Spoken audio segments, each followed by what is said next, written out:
3, 2, here we go. Yo, what's up, everybody? What's Welcome going back. on and on and on to the break of dawn? Yo, it is your favorite podcast, the Up to It podcast, here and live. You know what's up. Yeah, we're doing it. We're doing it again. It's February, the month of love, and Hey, this you is a know, perfect conversation. You're right. actually, you know what it is. Actually, it fits right in there. I didn't even mean to do that, but it happens. Yeah, man. So let's go ahead and we're gonna be talking about a little bit about love, but actually, sex. Hit that promo.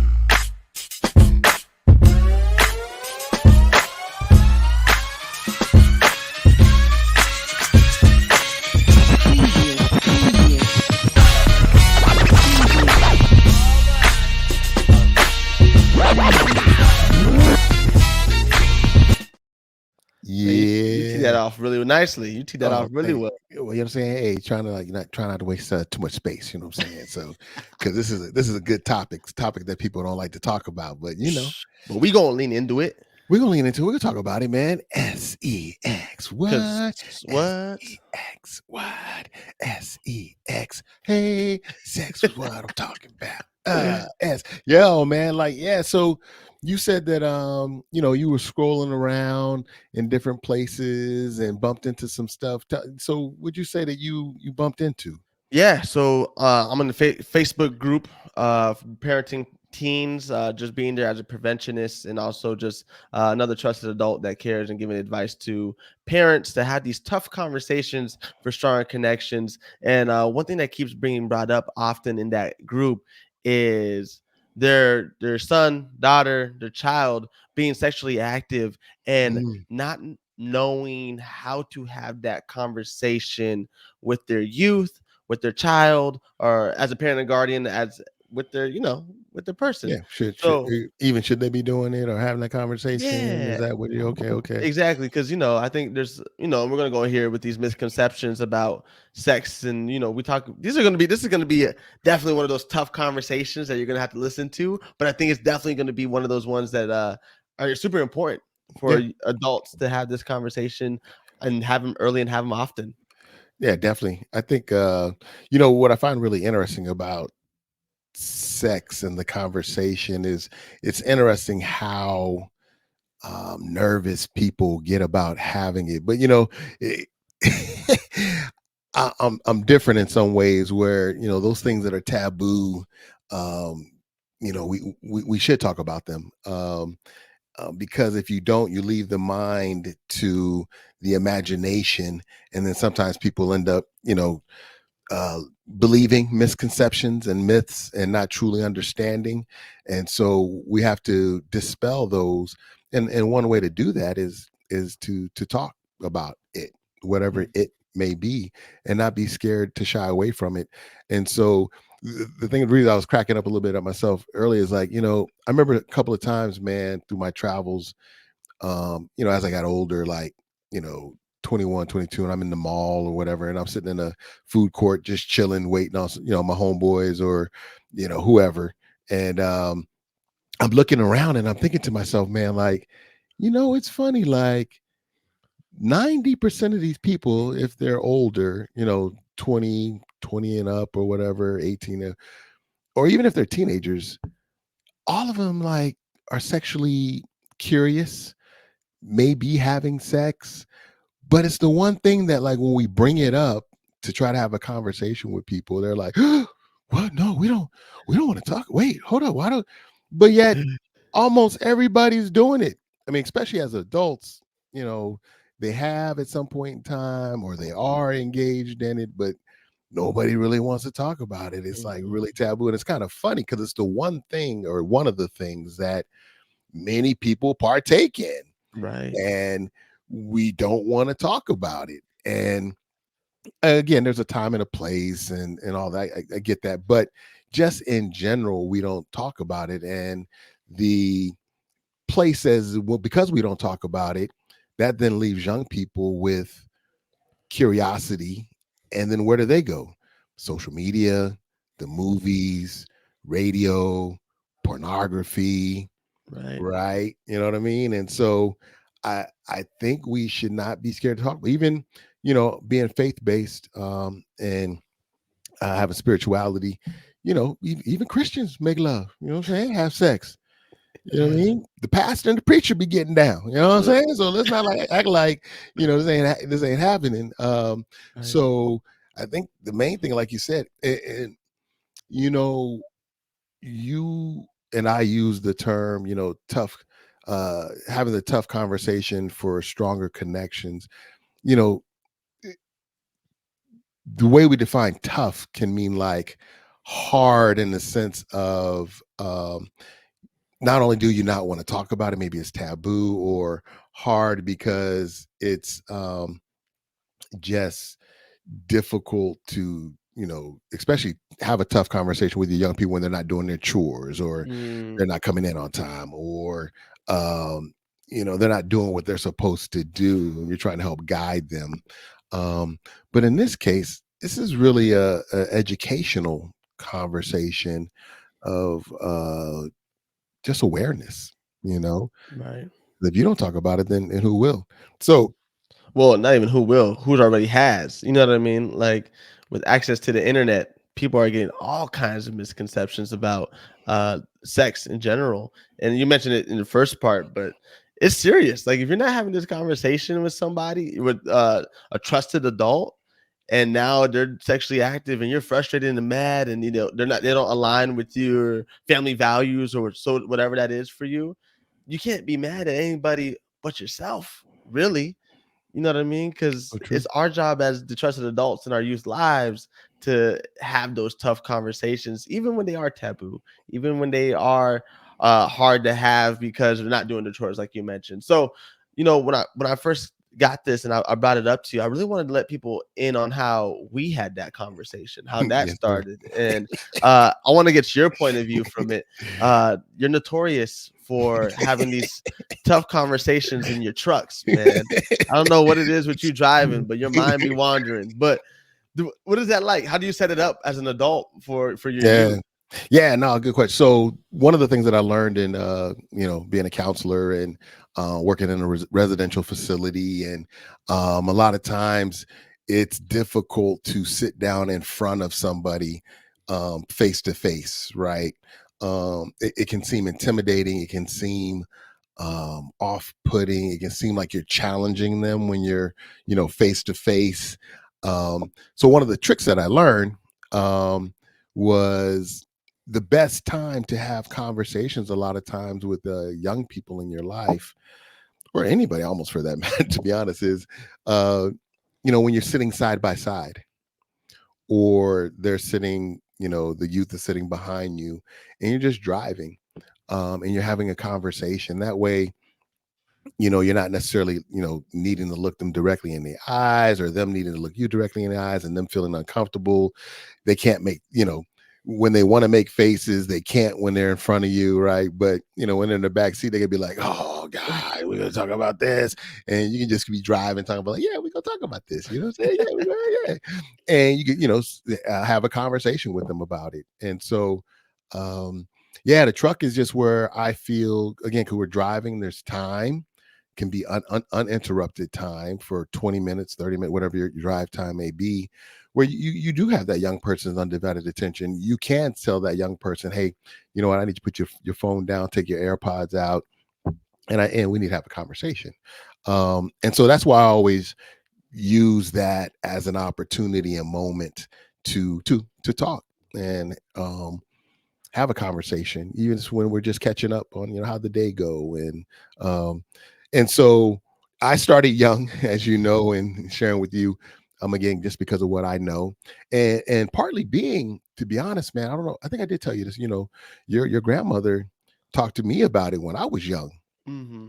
I mean, when I was I think I was 7 or 8. No, we Right. went back to Atlanta. So 8 or 9. And I was playing house with a neighbor. And the interesting thing is my neighbor, who was a girl, she wanted to play house. I ain't know nothing about house. I'm like, what you do? I was like, we just chill in the crib. And that's when she wanted to, well, we have to lay down and we have to kiss goodnight. And I'm like, what? We gotta do what? I'm like, oh, and then her mom, her mom, came out and noticed that we were playing house and that we were kissing or we kissed. I mean, now this is real innocent now, right? Right. They're just a little peck or whatever. But the daughter, the girl was like really into this kissing thing, and just a little peck, whatever. And it wasn't long or sustained or nothing crazy or tongue or nothing, like it was innocent. But her mom became concerned and talked to my mom. And so my mom ended up having a conversation with me at 8 or 9 years old. And the way my mom handled it, man, as I have grown up, I thought was beautiful, to be honest, even back then. Because when I hit like 12 or 13 and puberty's kicking in, and what my mom had told me at 8 or 9 years old, man, helped me. Hmm. Like, and what my mom told me was, she said, Jamal, sex is a great thing. It's really good. It's gonna feel really good. She's like, but you have to be extremely careful because it can lead to other things if not done correctly and when it's supposed to be done. And when that should be done, we believe in our household that that should be done when you're married. Um, and she's like, it's going to feel really good, getting that attention and being with somebody, Right. and this feeling, it's a feeling that you've never known. And she was using words and just telling it like it was. I Mm. didn't understand 100% what she meant at that time, but when it came to me being older, like I said, 12, 13, 14, and I had something to go back on and connect with what I'm feeling and what's going on. Mm. And that was like the best conversation. And so I felt, and then of course, as I got older, 40, 50, 60, 70, 80, 20, I'm like, dang, she ain't lying. It feels good, boy. Right? So I was like, you know what? I'm gonna take that, because my mom always kept it real with us, man. She never, Yeah. your grandmother, she never hid anything from us, because she's like, if I don't teach them, then the world is, and who better to teach them than me? Right. Um, Right. and so that's where it started for me, to be honest. But you can tell the story on how it was built. Man, I think we brought this up a couple of times on the podcast. I think Have we? you Okay. started. I mean, I think I brought it up once, but that tough conversation. Me, like you said, you started having this conversation with me when I was young too. I think it was first grade, where I don't know, randomly you were just talking about body parts. You're talking about private parts, and you were like, "Hey, does your little man ever get hard?" Like just randomly, and you explained to me what that was, and I was like, "How he know? How you know about that?" Because you're a first grader, and you're like, I thought I was the only one that knew about this. Right, right. Well, that's a good point, though, right? I'm Right. sorry not to cut you off, man, but No, no, I no. think that's a really good point. Is who's talking to the young man or the girl when the first time they have these feelings? And I mean, what were you thinking? Maybe the first time that happened, were you thinking you were okay? You think you were something was wrong, or Well, what would? I thought it was funny. Like, I thought it was cool, man. Like that thing grew, and I was like, "Whoa!" Like, you know what I mean? Like, in all Right. honesty, like I thought it was really cool, but of course I got worried a little bit because I was like, You "Is think it it gonna would go stay down? like this forever?" Like, Right, right. you know so but then when we had that conversation and you explained to me more about what that was and how, as a young man, when we get excited and these things start to happen, and you were also talking to me how my body is going through changes and Hmm. how that will just randomly happen as you're going through, just naturally, how it just happened. And you know what's funny that you brought that up? I don't know how many young men have had that conversation with a Right. trusted adult, and that's such a good point, because some of them might been like, what is this? What? And then they just heard it Mhm. from a friend and they just called it a boner, right? They don't Right. even know the scientific term of, An erection, yeah. yeah, an erection. So that's a good point. Having this conversation young isn't a bad thing. It just sounds different, right? It's Right, just talking about labeling body parts and what that is and how nobody should be touching those private parts, especially at that young age, right, right? But then as we progressed, the conversation kind of grew into more talking about healthy relationships between me and you. Like, what does a healthy relationship look like for you? But then when we talked about intimacy and sex, it was a lot about protection, a lot Mhm. about protection. I always, that always reigned true in my head, man, because you were so right. You're like, people want to have fun for 5 20 seconds, and it's the Mhm. best 5 20 seconds of their life, but then it has an 18-year consequence, Yes, quote sir. unquote, right? Because when we say consequences on this podcast, consequences aren't necessarily bad. They could be bad or good, right? Right. So when we talk about this consequence, I'm thinking about me as a high schooler.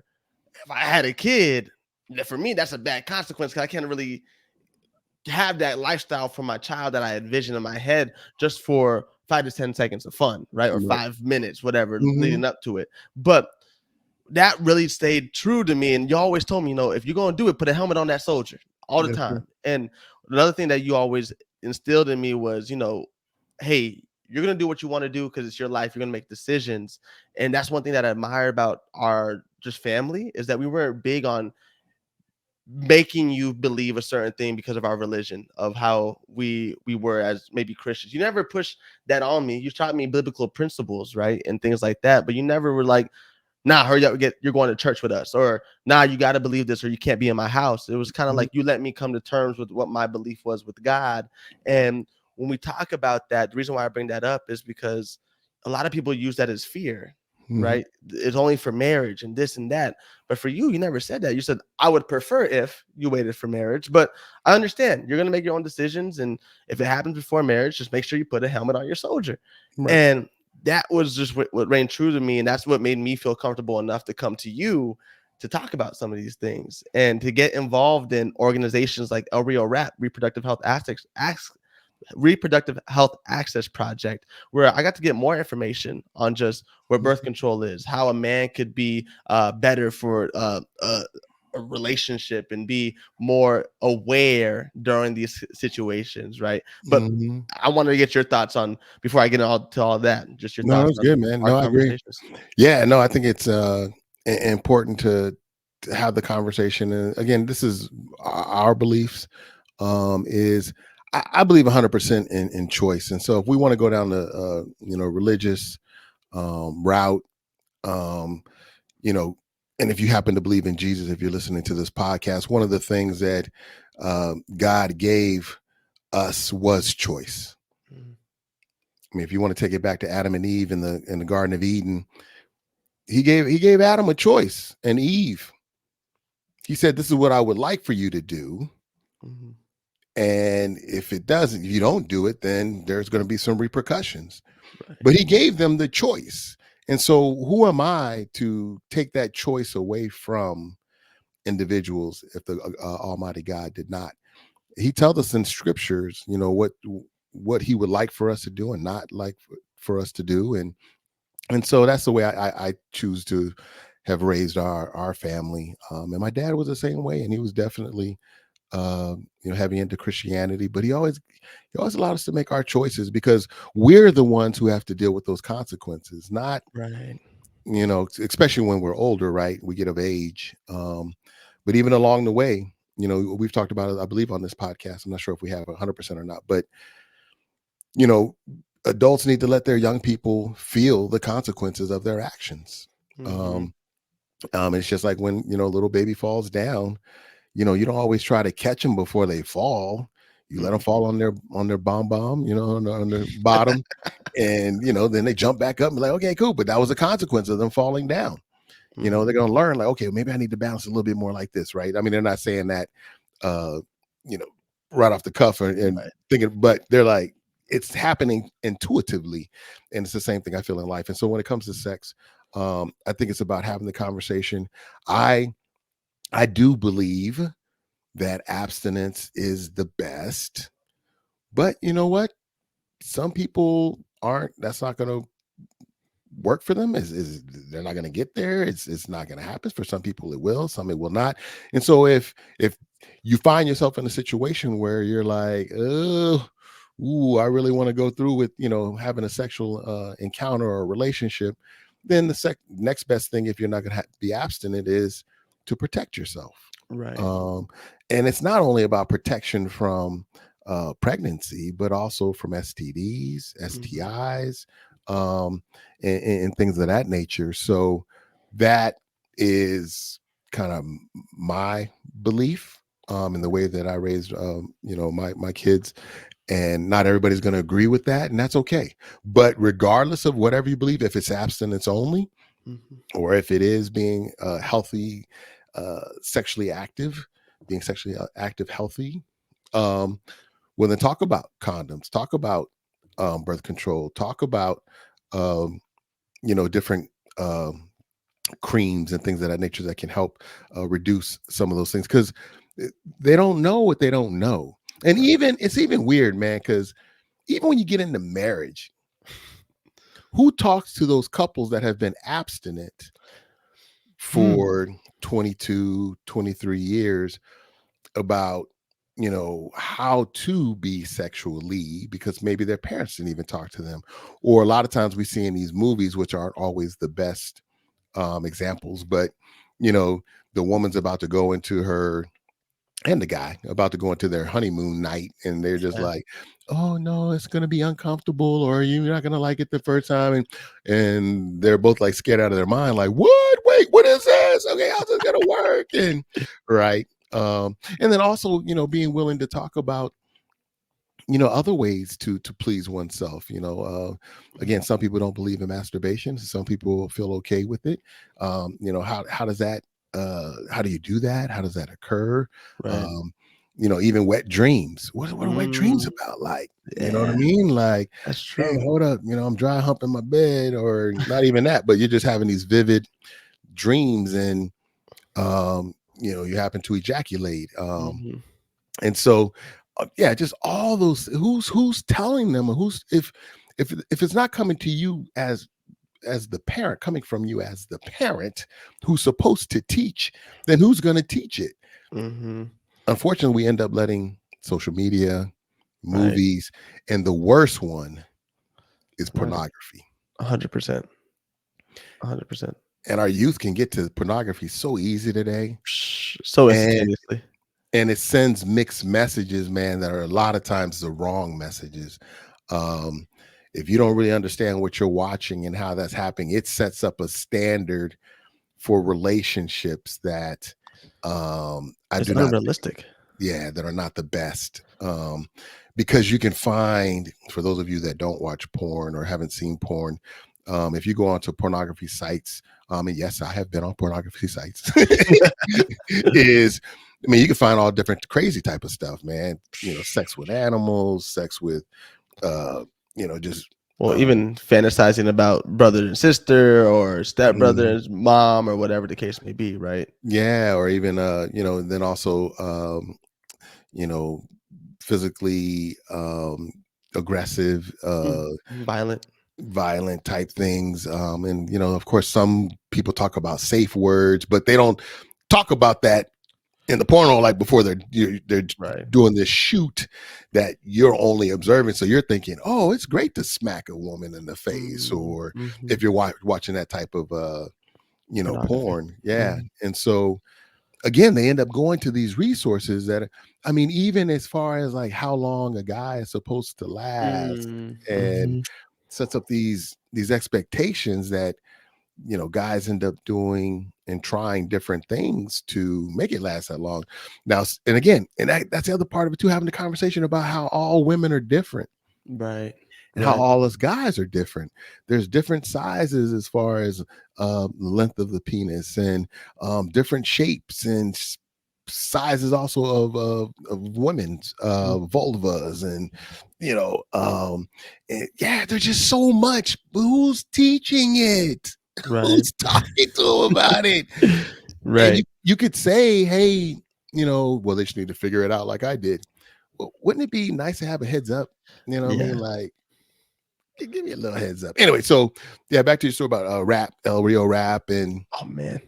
I think that was like probably the best time and best way to get more perspective on just what sex is like and what so many women have to go through just to protect themselves. I think as young men, we always put the pressure on women to be protective, and we're like, well, we're just gonna Are you on birth control? Okay, cool. Then we're fine. I don't need a condom, right? But that couldn't be further from the truth. I mean, actually going through and watching how birth control works and how it affects women and all these side Mm, effects that come right. with birth Preach. control, right? Um, it just would be unfair for us not to do the bare minimum of putting something plastic over putting a helmet on that soldier, a condom, right? Some And latex, yes, sir, or right, sheepskin. Yeah, yeah. yeah, right.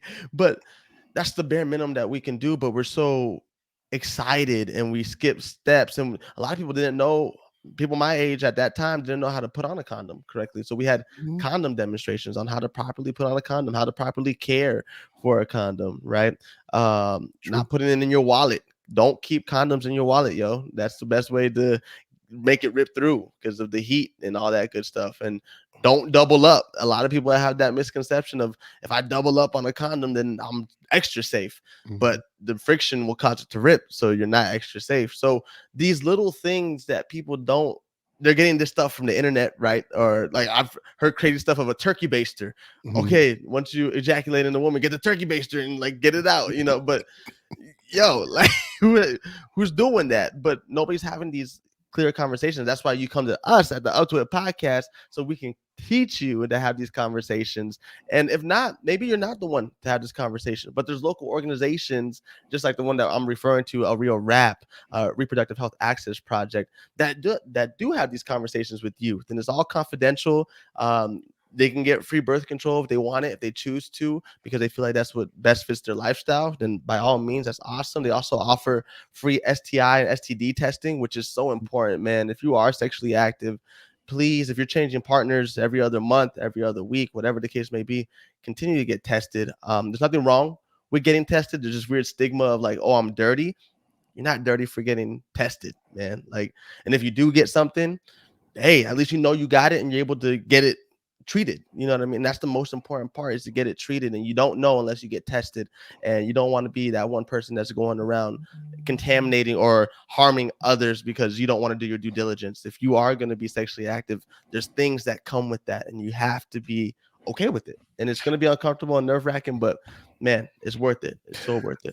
And one of the things that I think that that is all good and definitely needs to happen, everything you said.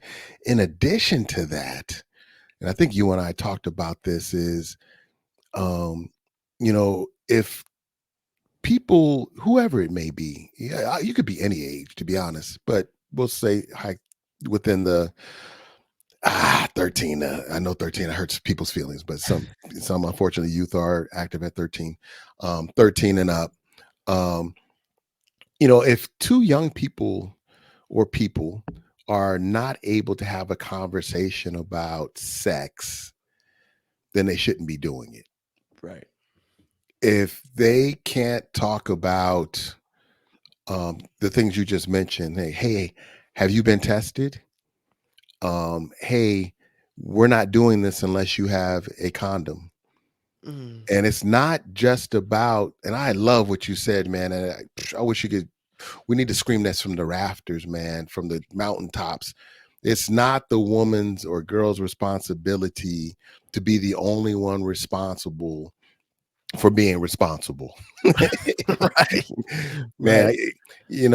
it, and guys love to use this excuse of, well, it just don't feel as good if I don't, if it doesn't feel as good if I'm wearing a condom. Well, you know what? It still feels good, and it's better than, losing what, maybe 5% of that feeling that you think you need to have, and impregnating a woman, and um then not wanting to live up to your responsibility as a man to take care of that baby. And don't get me started on that, man. I'll come down on guys hard in a minute, because they're Mhm. of being irresponsible and not taking care of their business once they make an oops. And that's what I was always hard on you about. But like, hey, if you're gonna make this choice, you're gonna own it. Mhm. And we give you choices in this family, but there's one choice that you ain't gonna be able to make if you had a baby. Was like, you're gonna have to handle that, and I'm gonna Right. make sure you handle that. And And so, yeah, to your point, man. I mean, I think of it's not just the woman's responsibility. It is not. And women, you need to hear this. If you need to play this to your daughter and they need to hear from me and Z, it is not only their responsibility. Right. Yes, they can take partial responsibility and have birth control if that's what they choose, and you talk with them and y'all are in agreement, however that plays out. But the guys, you also need to be strapping up, wearing a condom. Mm-hmm. Because just like Z, you were saying, man, there's, if you're sexually active, there's STIs out there that you Mm-hmm. could be passing around to people. And that can have some tremendous negative effects, not only on yourself, but on that woman and her childbearing years, right? Mm-hmm. That can impact, her having babies later or bringing life into this world. And, um, impacting the baby itself. Yeah. Because a lot of times we don't know that we may be carrying an STI, because there are some STIs that don't exhibit themselves or show any symptoms or signs. Um, but if you're sexually active, you could be carrying that around and passing it around, Right. and we don't want to do that. And so, again, who's going to tell these young people if we're not because the movies don't talk about that. The other thing, Z, man, was you and I had a heavy conversation, and man, I was so thankful for you, man, because I didn't really know, man. You and I were talking about consent. Oh, I was gonna bring that up. Nice. I'm glad you brought that up. Good. Remember, man, we Yes. were like, "Woo, that was a tough one for both of us." We were like, "Man," because consent.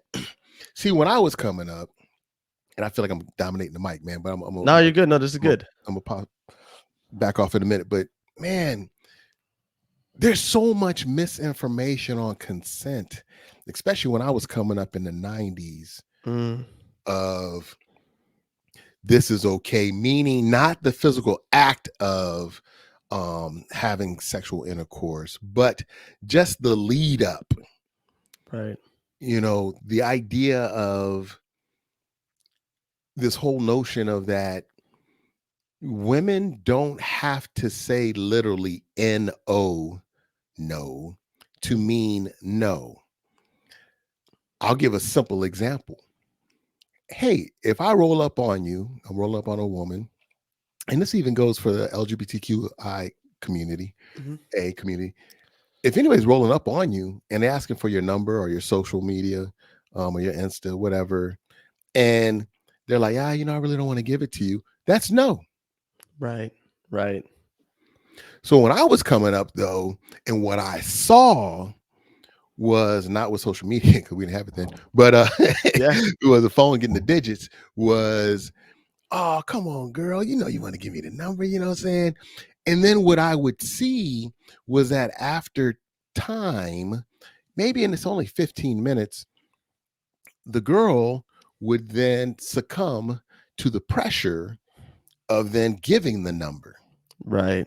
Now, I don't know if it was the chase, you know what I mean? Mhm. And um or if they really did want to give in the first time, but didn't want to seem too easy, Mhm. or that they really didn't want to give it, but you pressured them. Right. So it sent all these weird mixed messages. And what I learned from hanging with my boys, and I mean, this is from, man, New York to Atlanta to Philly. I mean, I saw it a lot was, Yeah. hey, you don't give up. So what that means to me is no don't mean no.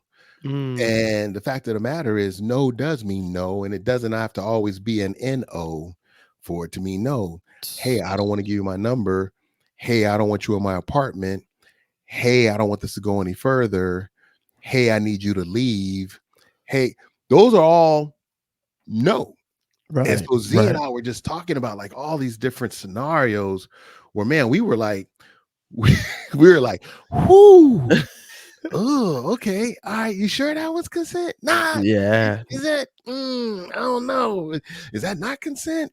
So, man, yeah, yeah. So, anyway, go ahead, man. No, Go man. ahead. No, this is great because I think that's I mean, honestly, if you want to start the conversation about sex, I definitely recommend starting that conversation around the consent, because that conversation is such a great conversation to have, especially if you have young men in your life, teaching them what no, stop, nonverbal communication looks like when somebody looks uncomfortable.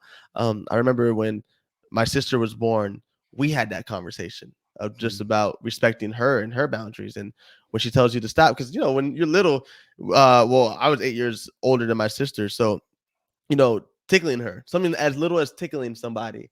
And I would take it overboard. And my dad caught this, and we had a conversation. He's like, "Hey, so when your sister says no or stop, I want you to stop. Like, there should be no question about it." And at the time, I was like, "Oh, dad just wants to be, he don't want me to have fun with my sister no more." Da da da. But it wasn't that. He was also setting her up to understand that, hey, when you say no or when you say stop, it's that person's job to say to stop or to get off. And for me, being a male example for my little sister, she needs to see that from me first before she goes out and maybe starts dating or whatever, that she knows that I want to be with somebody that respects my boundary of stop and Exactly. no. So those conversations are easy to have, Absolutely. especially if you have siblings, that your child has siblings, to have that conversation early and often. Again, consent. One of the acronym we like to use is FRIES. It's freely given, it's reversible, it's enthusiastic, and it is the S is selective. It's specific. It's specific. So when we talk about the acronym for consent, that's what I would use is FRIES. Um, so when we talk about consent and we want to have these conversations, I feel like we can go on and on about this We can't. conversation. No, yeah, it probably needs to be a separate podcast. No, 100%. So if there's any more things that you want to hear about and know about from this episode specifically, let us know, because we'll go more in depth on conversation starters. What does it look like to start the conversation? We'll go more in depth on how to have that conversation about consent or birth control methods and all these things. We're more than happy to talk about these, and especially healthy relationships. So Yes. Oh, that let sounds us exciting. know on our website at uptoit.club, or you can also follow us on social media at underscore up to it underscore. We'll respond DMs. You can follow us on Instagram as well, or on TikTok. We're more than happy to give you this information to help you help your family, right? Because like we always say, now what we've been saying in this episode, if it's not you, then who is having this conversation with your child? So it should be you. And we want to make sure you're encouraged and you feel well informed enough to have that conversation. Pop, do you have anything else to say before we sign off? No, I was gonna say, man. I mean, like, and also just use this podcast as a kickoff. You know what I mean? You can just be like, "Hey, I was listening to this in the car," or you can play it in the car and have them listening too. And then, when we sign off here, you'd be like, "Hey, so what you think about what those guys were talking about?" For You, sure. you do the same thing with your son or daughter. And Yes, that's and one way to do it. that's probably a cool perspective to have too. Next time, if this is a conversation people want to have, is you got both. You got a son and a daughter perspective. So I think it'd be cool for adults, the fathers, to hear your perspective, and if it changes between male and female. Hmm. So let us know if you want to hear more about that, because I want to pick my dad's brain on that too. I want to see if he has Oh yeah, we any got something to talk double about today. standards or what's up. Right. Well, with that being said, Cool. man, we're gonna get up out of here, man. Y'all have a great rest of your day or All evening or right, night, whatever the case may be. let's do it later. Peace.